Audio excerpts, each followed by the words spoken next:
Thank you for coming with us on this journey to a golden future. We pray that today's broadcast will help you in some way to find, fulfill, and finish God's will for your life. Now we invite you to join us in the Golden State Baptist College radio studio. A warm, sunny welcome from Golden State Baptist College in Santa Clara, California. Thank you for tuning in to a Golden Future radio broadcast. My name's Emery Fuller. And I'm Brother Simmons, and today we welcome you to our broadcast. Yes. And we've also got some great news for all of our listeners out there. Tell them about it. All right. Well, for all of you that are listening to us on KNVBC, now that is not the only place where you can find us, because where can they find us, Brother Emery? You can now listen to all of your favorite radio broadcasts on demand at Spotify. Oh, yes. Or you can also, if you're going to be browsing for those Christmas gifts during this holiday season, you're shopping on Amazon Prime, you can also find us on Amazon Music. That's exactly right. And while you're shopping for those great holiday deals, let me tell you about another great deal. Ooh, tell us. You can also listen to a Golden Future radio broadcast for free on YouTube. That's a seller. If you can find us on YouTube, you can listen to us at a Golden Future. And hopefully by the time this broadcast airs, hopefully by that time you can also find us on Apple Podcasts. Yes, we've submitted. We're waiting for the response, waiting for them to approve our podcasts and put it up there. So there's a lot of great things going on. People are wanting to listen. They're tuning in all over the place. I hope you guys are listening. We hope we're not just talking to the mics, but it's going to be great. Hopefully you can find us on all those spots.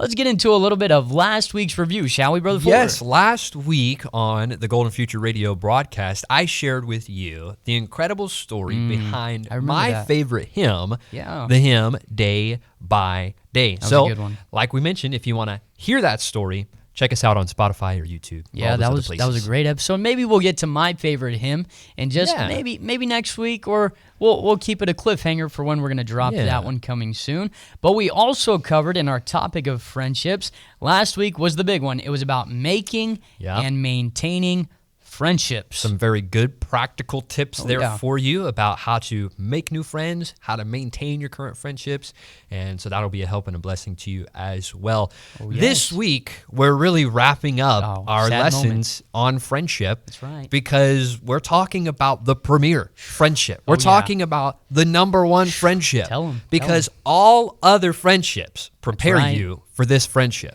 Once you achieve this friendship, you will wish you had spent time on all of your other friendships. More time. With friendships like this, who needs enemies? Who needs enemies, Brother Simmons? With this type of friendship, you will finally learn those great words, I am sorry, I was wrong. No other friendship has this much love. And no other friendship, I can tell you this by experience, no other friendship requires this much money. No other friendship makes you this happy. And no other friendship also, on the flip side, has the potential to make you this sad. Yeah, but no other friendship makes you this glad. Oh, yeah. Because we're not talking making friendships. That's right. We're not talking maintaining friendships. Right. We're talking more than friendships. Oh, yeah. This is dangerous. This is a dangerous area right here, Brother Fuller. This is tough territory to wade into. These are dangerous waters because we're talking about dating. And we're talking about dating in the Baptist circle. That's a really tricky place to maneuver sometimes. This is what I can say. In college, other than ministry, other than your education, other than all those other tests that you're going to take, it will seem like no other thing will demand so much of your attention other than this topic of dating. Yep, it's crazy to watch because we weren't there too long ago, right? A couple years, but now it's crazy. Years. We were there. I was there 10. Oh, you mean at the start of college? Yeah, I guess like starting college, starting that journey. That was a couple years ago. We went through all the phases. It's so funny to see the guys in the college now working through it. It's always a tough thing for people, but it's exciting times. Well, because when me and Brother Fuller also came here, we didn't really have dating because it was true. COVID semester. It's true. But you saw those people. So there's a thing here at Golden State Baptist College on this campus. They have this thing called the rocking chairs. And I know that's not new to you, but around our circle, it is known that if you're dating, you sit on the rocking chairs or you sit on these wood benches together. And that's like the couple areas. And we would always make fun of those people. Oh, yeah. Because I had never experienced it till college. Came from a small church. Right. Didn't have the opportunity to date around there. And also, I wanted to wait. It was just my personal preference, but I was going to wait till I was 18 or in college at least. Yeah. And there we were, making fun of all those people. Yeah. Then we got into that stage and we got reeled in. We got reeled in. You know we did. Got turned around, got confused. But hey, so now that we've come through it, we want to be a help and a blessing to others. But we also know there's people listening who've probably been through it already as well. Sure. And they'll get a good chuckle out of it as well. Sure. So, and we know that today on the broadcast, there's so much. Every experience is different. Everyone is going to go through it differently. You're a unique person. Yeah. You're probably going to date a unique person as well. Right. All the rules won't apply for you. So today we're going to cover really just the general principles of Christian dating. Just kind of basic, bottom shelf. Everybody should know this. Needs to know. Yeah. Or you will know soon. Yeah, everybody needs to know these few things. And before we jump into these principles, okay, let me just kind of clarify. There's a couple different stages of dating, I guess. Sure. And so today we're going to give you some tips for like the very beginning. Right. When you're just kind of starting to talk to someone from the opposite gender, what do you do? But then we're also going to cover some things that are, a little bit more serious on in the dating stage. Sure. We're going to cover some of that information as well. So, because here at college or wherever you're at in the Christian circle, there's those two types of dating. You have your serious dating, or people who like to refer to it as courting. And those people, they're always thinking, I heard this quote, what was it? Every date is a potential mate. Do you remember your roommate, Wyatt Henry? You remember him? Yeah. He's off in the ministry now, but I remember he had this, I think it was a plaque. I think it may have been. And he said that every date is a potential mate. So you have those people where it's everything. Maybe you're more serious, or you've been at college for a while, and you don't want to do the casual dating, and so you're more moving towards the thought and intent of marriage. So there's that side. Right. And there's also, what's the other side, Brother Fuller? The more casual side. Yeah. Maybe you're just kind of starting out, just trying to get to know somebody, just trying to start and talk to them, just trying to kind of build that, what's the word I'm looking for? Kind of build that muscle for talking to the opposite gender, I guess, and just trying to get more comfortable in that stage and going on dates and things like that. You're really not expecting anything to go anywhere. I know that some people, they come to college and they say, freshman year, I'm not going to date, because they're already more serious-minded like that. Sure. And then there are others who come and they're not serious, but they're still going to go on a date here and there and just kind of, enjoy that stage of life. There's nothing wrong with enjoying it. Our college has a great, actually you work in that department, Brother Fuller, but pastor has set it up to where he believes that everyone should they should develop social skills. Right. And so we have the great opportunity to go on activities. Yeah. But just because you go on an activity doesn't mean that you have to marry that person. Right. It doesn't mean that you have to go on another activity with that person either. Praise the Lord. Because you might get on that date and you might think, well, shouldn't have gone on that one. That's a big mistake. Oh, boy. But, so let's jump into some of these principles now that we've kind of set the stage, for a little bit of that. And the first one, I think we're going to cover 4 Ps. The first one is have a personality. Ooh, okay? good. This is one of those things where a personality is defined as this. You ready? The combination of characteristics or qualities that form an individual's distinctive character. The reason why I emphasized individual and distinctive is because every person is different. Every person has their own personality.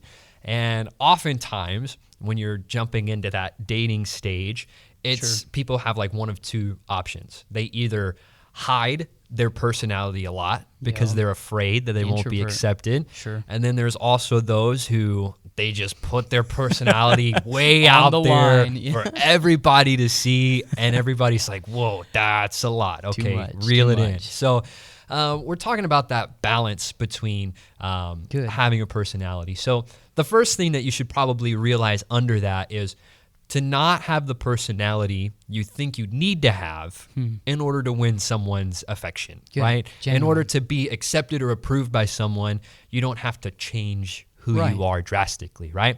But it's also not an excuse to say, oh, it's just my personality. Right. If it's something that is rude or something that is immature, you need to grow up a little bit, and your personality may need to change slightly. Sure. But you don't have to make drastic changes to who you are just to get somebody's approval. Yeah, tell them your quote. You like this quote. I'm getting there.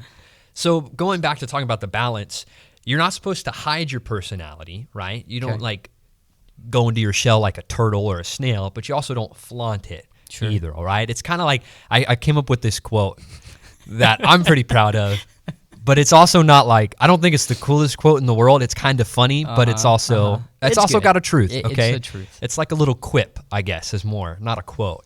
It says, you should be an open book, but let them turn the pages. I like it. I like it. It's a little quip. It's a little funny, but there's actual truth to it, right? Don't hide who you are, but also don't go out and, flip through the book 100 miles an hour so they see everything right at the beginning. So you got to have the right kind of balance when you're meeting new people and getting into that stage of life. I like that. And along with dating, once you really start and know that you're going towards a certain direction, once you work on your personality and sort of develop and become the person that, it's okay getting out of your shell. Not too much of an introvert, not too much of an extrovert, but just who you genuinely are. And when you're dating, that's what's important. When you're trying to talk to someone, just be you. Yeah. Be real, be genuine. And I remember with my wife and with our dating experience, the one thing that attracted me to her was just that she was genuine. And I knew that who she was when we were talking was the same. And obviously it took some time to learn that, but she was just real. And that was attractive to me. But once you have that personality, and you're always going to be working on that, another aspect of dating or going on dates here at college or as a young person, wherever you are, what stage of life you're in, you need to set a pace. Yeah. And really, it has been known that men, they set the pace.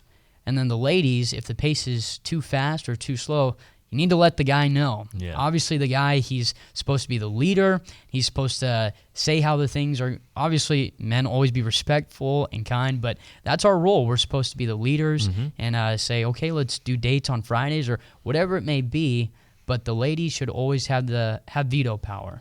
And in some cases, maybe the parents will set the pace or the pastors.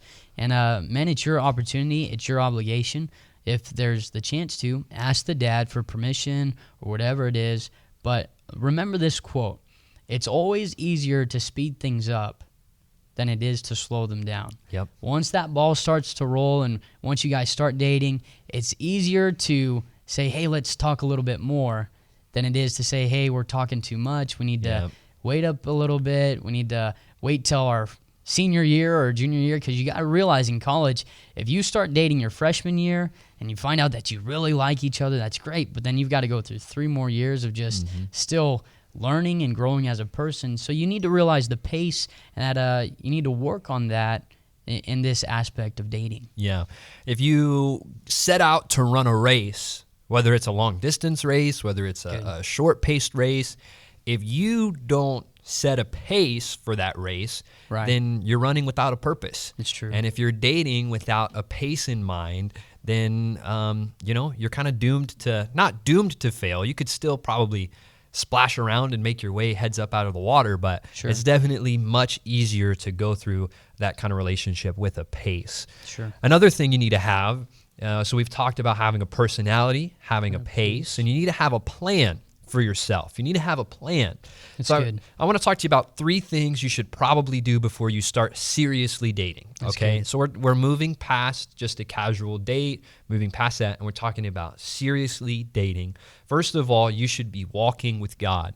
Good. If you're going to be That's walking through life with someone else, right, then you need to have that walk with God nailed down. That's good. Another thing you should probably have, you should have a job. Yeah, all right? Especially the guys. There you go. We joked about it in the beginning. It's so true. But it's also true. It's very no relationship, no friendship costs more money than when you start dating. That's very true. And so you need to have a job, not just because of money, but on a serious note, it just builds character. Sure. It shows that you are going somewhere in life. So you need to have a job. And Pastor teaches, if it goes the way you're planning, if it's serious, you're going to need to save up for a wedding, a wedding ring. Oh, yeah. He says you need to buy a new car because you don't want to drive a clunker when you get married. Got to have a honeymoon, bunch of things. So you need a job. And last thing you should have before seriously dating, you should be serving the Lord joyfully, not grudgingly. That's good.